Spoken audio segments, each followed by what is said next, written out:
tong handa ko para sa'yo? Gusto ko siya. Matagal na ako may gusto sa'yo. Simula nung unang beses pa lang kitang makita sa panaginip ko, hanggat sa makilala kita. Kaya kung pwede sana, mabigyan mo ako ng pagkakataon para maparamdam ko sa'yo yun. Pamilyar bang lugar na to sa'yo? Yung ilog, pati yung parte ng nyug doon, alam ko, sigurado ako na ipinta ko na yun. May problema ba yung kotse? Sa tingin ko, late na rin tayo makakabiyahe. O sige na nga, sa Del Prado Mansion lang tayo. Doon na lang tayo matulog. Si Dora? May nangyari ba dyan sa'yo, ha? Baka makita ako ni Patrick. Sorry sa estorbo. Baka galing sa labas lang yung nakita kong ilaw. Diyos ko, akala ko, hahaplutin niya itong kumot ko. Magiging masaya ka ba kung meron ka kasama pero ibang tao yung bukang bibig niya, ha? Alam mo ang gusto mong gawin ko, ha? Gusto mong kalimutan ko si Ramon? Pasensya ka na kung wala pa ako sa kalahati kumpara dyan sa dati mong asawa. Kamukhang-kamukha ka yung kumpadre ko. Kababata ko siya. Miss, pasensya na ho Merong nasabing kakaibang lolo ko. Meron po siyang Alzheimer's. Mas mabuti siguro kung mag-iwasan na muna tayo. Tanggapin mo na wala na talaga si Ramon. Tutuparin mo pa ba ang pangako mo na babalik ka? Naniniwala ako na nabubuhay ka muli kay Patrick.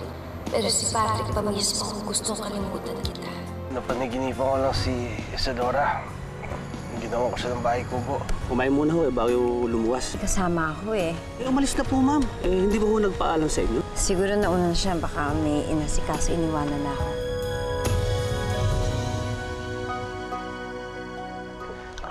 Kuya, ito yung bayad dun sa kotse. Salamat din ho, boss. Paano nga ba bumalik dun sa mansyon ng mga Del Prado? Dadaan ako na yung kaibigan ko. Baka gusto yung sumabay pa Manila. Halika na, boss. Ihatid kita doon sa kotse. Tuturo ko na lang sa'yo. Sige, salamat.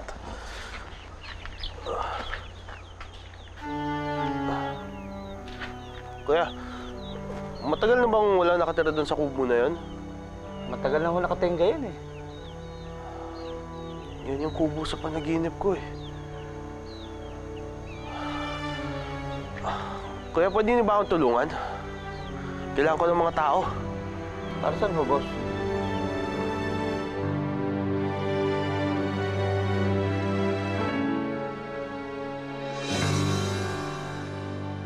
Ang ganda naman sa inyo. Ang ganda-ganda talaga dito. At saka maraming salamat po. Ang dami kong nakain. Thank you Ma'am, sa talaga. susunod na bisita nyo, paghahanda ko kayo ng mas masarap pa dyan. Di ba? Salamat. Maraming salamat. Para sa inyo po to. Sige. Paano, ma'am? Tataw na po kami ng tricycle para mahatid na po namin kayo sa terminal. Ay, salamat. Pare! Pare! Magandang gabi nga pala sa inyo. Mawalang galang na po sa inyo, Mrs. Isadora. Opo. Pwede ba kayo sumama sa akin? Bakit? May kailangan kasi kayong makita Si Patrick? Tungkol ba to kay Patrick? Anong gagawin natin dito? Ano to? Paano nang...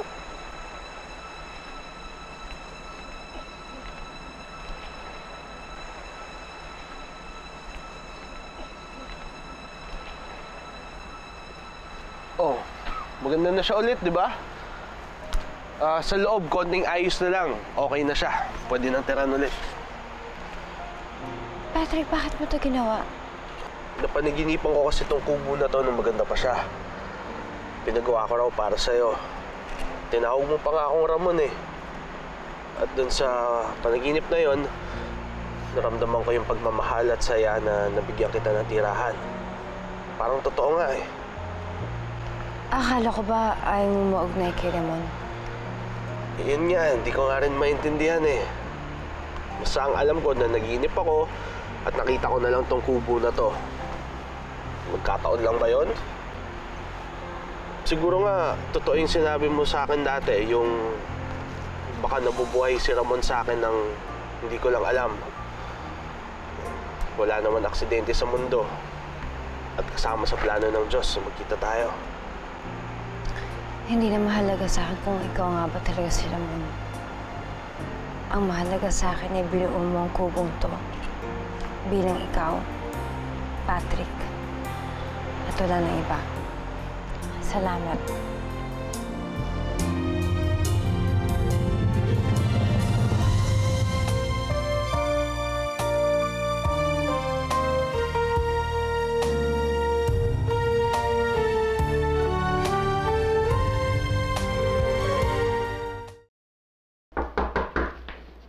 Lay! Lay, kain tayo?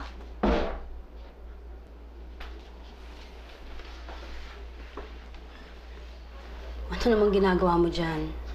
Namimiss ko na talaga si Pato. Talagang kinot-off na niya ako sa buhay niya. Kahit yung mga tawag ko, hindi na niya sinasagot eh. Nagdidepress-depressan ka na naman.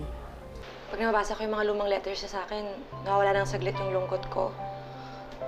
Feeling ko mahal pa rin niya ako. Alam mo, hindi ka makaka-move on yan. Kung ako sa'yo, yung mga gamit niya, pati hindi mo sunugin. Kaya pambigay mo kaya sa pulube. Gawin mo kayang bag ito, gawin mo ang bag ito. Ito, oh. Basta yung mawala lang sa paningin mo, para hindi ka ganyan. Babalik ko na lang sa kanya. Sigurado ka? Sige, bahala ka. Nasa baba lang ako kung gusto mo kumain, ha?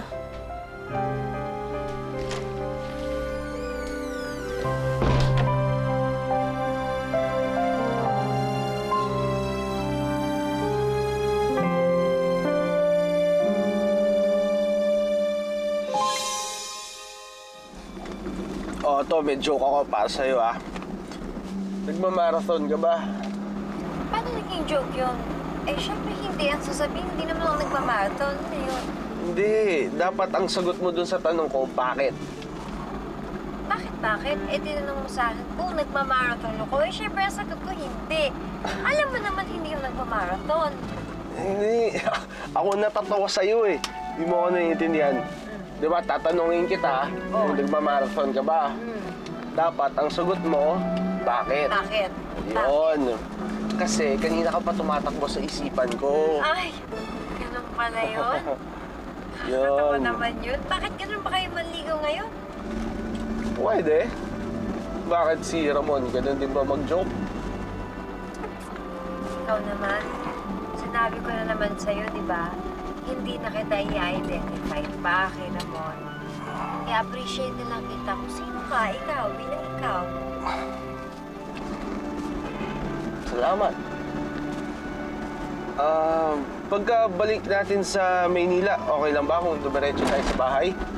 Gusto sana kitang ipagluto ng adobo kangkong ala Patrick.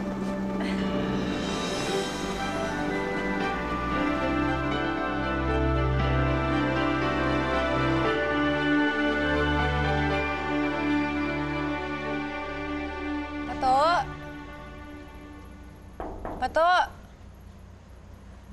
Di ba siya nakakauwi hanggang ngayon? Pato!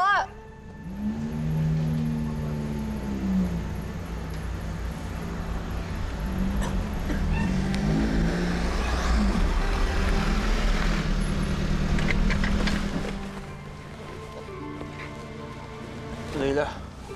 Pato.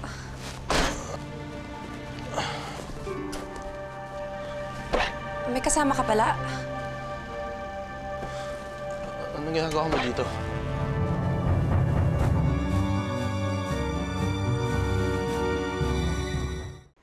Pasensya na, hindi ko alam na maaabutan ko pala kayo.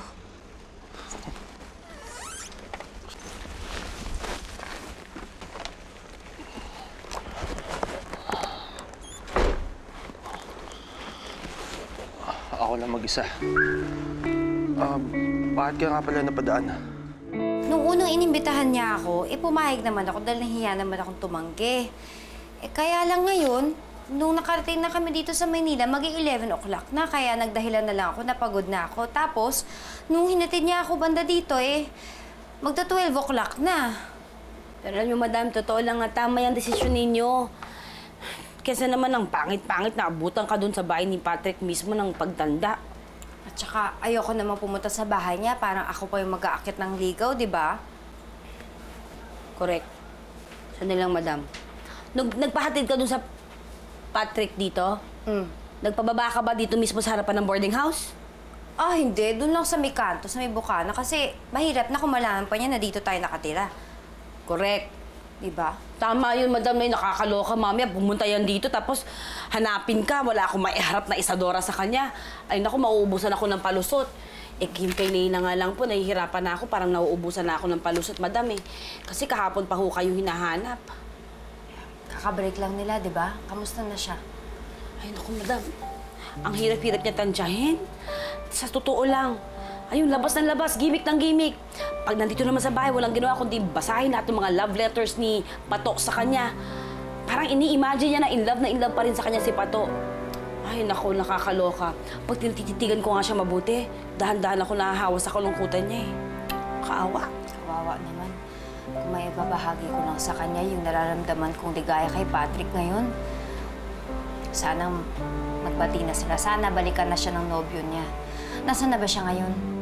Sasoli ko lang sana yung mga binigay mong gamit dati. Para, alam mo na, maka-move on. Tulungan na kita dyan. Okay. Bakit nga pala mag-isa ka lang? Kanina ko pa siya hinatid.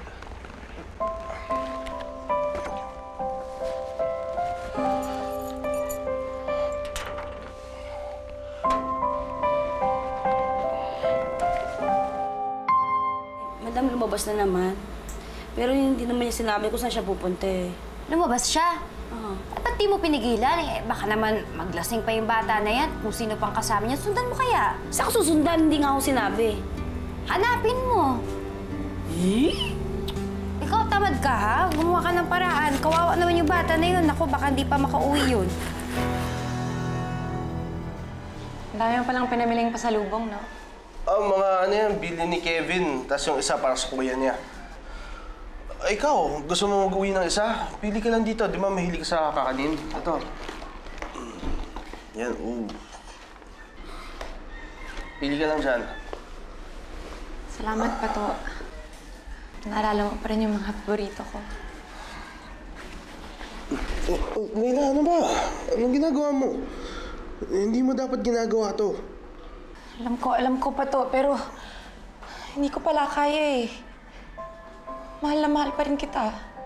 Please, ayusin na lang natin to. Sige na, Pato, bigyan mo ako ng isa pang chance. Iwan mo na lang siya. Bumalik ka na lang sa akin, parang awa mo na. Layla, please. Sorry, pero may mahal na akong iba. Ayoko mawala siya sa akin. Pato, sige na, huwag mo naman gawin sa akin to. Pato, ano bang meron siya?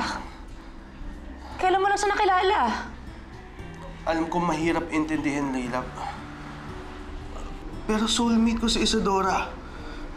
Ngayon lang ako nakaramdam ng ganito para sa isang tao. Alam ko nagmahalan tayo dati. Pero hanggang doon na lang talaga yon.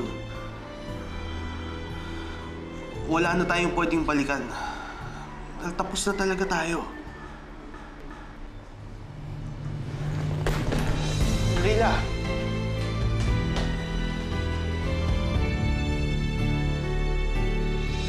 Madam, kahit nga yung kaibigan niya na parati niya kasama si Maggie. Hindi nga alam kung nasan si Layla. Tapos naiwan pa niya yung cellphone niya. Isa't lahag-lapin si Layla ngayon. Nako, baka umuwi yun ng lasing na naman. Ano mo, intayin na natin siya dito. Abangan na lang natin. Madam, malapit na mag-alas 12 ng gabi ko. Ako sa inyo, bumalik na ho kayo. Baka dito kayo magpalit ng anyo delikado kaya. May makakita pa sa inyo, no?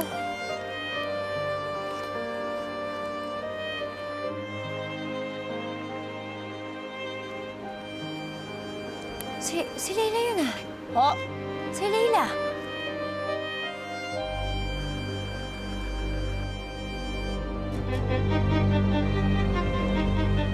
Layla, tabi!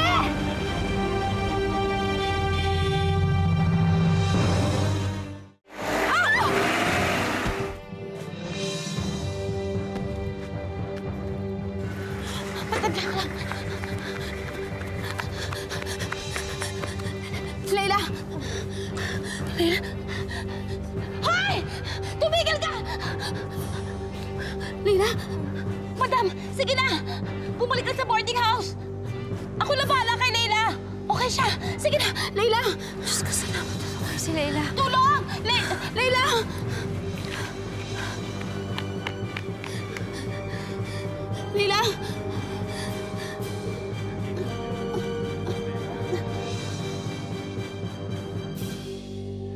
Wow! Sarap ito ah.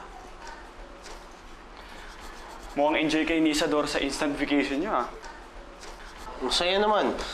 Konting iringan lang nung umpisa pero eventually naging okay din naman kami. Mas marami akong natutunan tungkol sa kanya. Mas nakilala ko siya lalo. Ito, ano itong mga to? Mga regalo ko kay Leila dati. Sinoli niya sa akin para daw makapag-move on siya. Labo nga eh. O babae talaga. Ba't mo kung bad trip ka? Hindi ko nga maintindihan eh. Ang linaw na ng usapan namin eh. Tapos na talaga kami. Sabi pa niya sa akin na hindi niya ako guguluhin pa.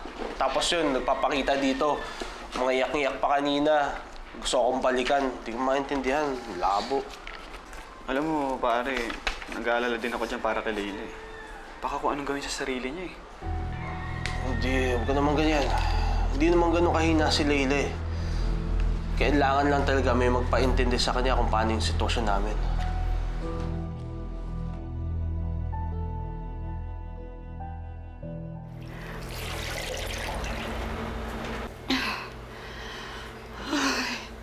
Ako, Leila. Anak, ano bang nangyayari sa'yo? Anak ko, alagaan mo naman sana parati ang iyong sarili, ha? Kung pwede lang sana yung ka nang lalabas-labas dyan para uminom. Kung hindi ko naisigaw kanina kaagad, baka hindi ka nakaatras. Didiretsuhin ka ng sasakyan na yun. Hindi ka sasantuhin nun. Naku, nakakagigil talagang kasalanan ng patong lahat ng ito eh. Teka nga. Teka. Nakakainis talaga eh. Telepono, saan ba yun? Ito. Ako, kailangan matawagan ko yung lalaki na yan. Ay, paano ba to? Ay, bahala na siya.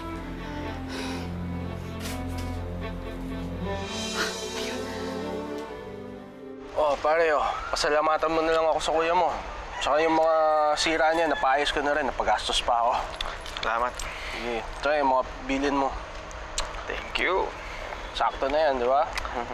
Magbusog ba ako dito? Oo. Wow!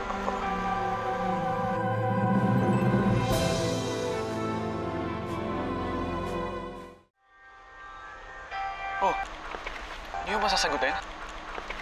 Si Leila eh. Hindi na. Para iwas problema. Sige, mauna na ako. Kita na lang ah. Sige, salamat. Salamat dito ah.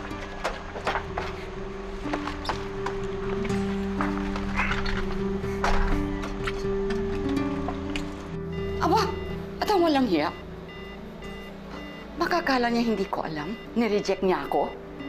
Napakawalang hiya. Ganon, ha? Dali lang. Isa pa. Tingnan mo lang.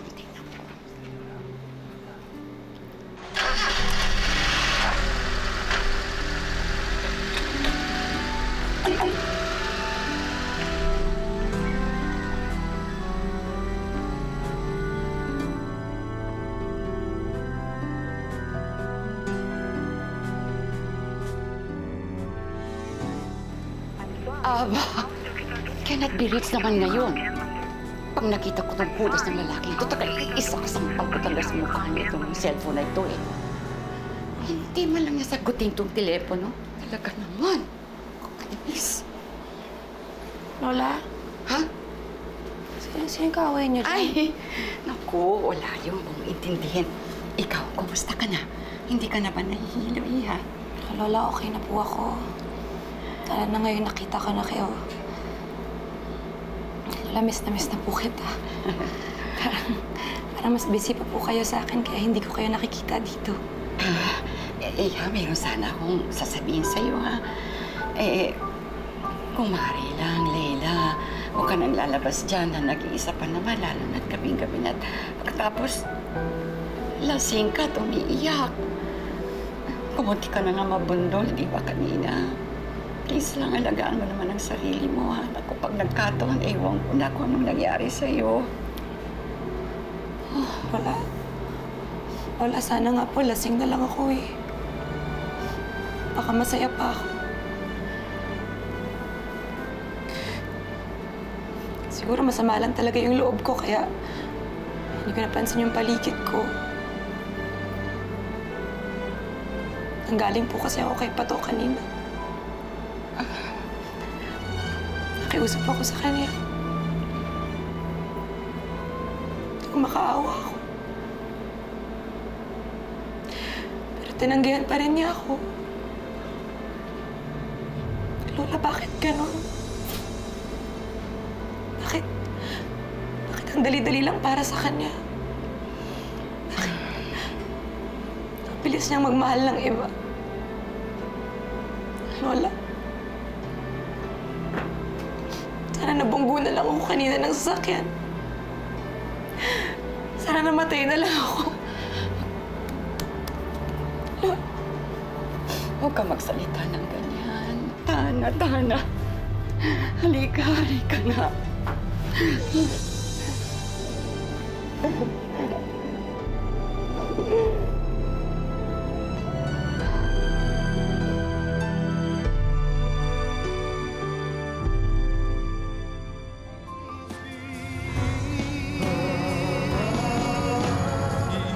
Okay lang ba sa'yo kung kumain na lang tayo sa labas?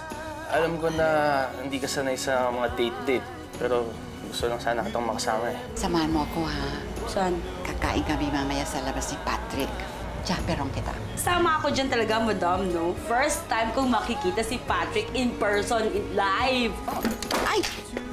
Oh, si Patrick? Magkakilala sila ni Leila. ano sa akin ni Patolo? Siya lang yung kailangan ako. Kaya ako hindi siya mababalik sa akin. Hayaan niyo na lang ako. Buhay ko to! Muntik na nga magpakamatay si Leila. Pagkatapos hindi mo lang niya makuhang dalawin. Tao po. Ako si Pato. Dadalawin ko lang si Leila. Ikaw si Pato, yung ex ni Layla.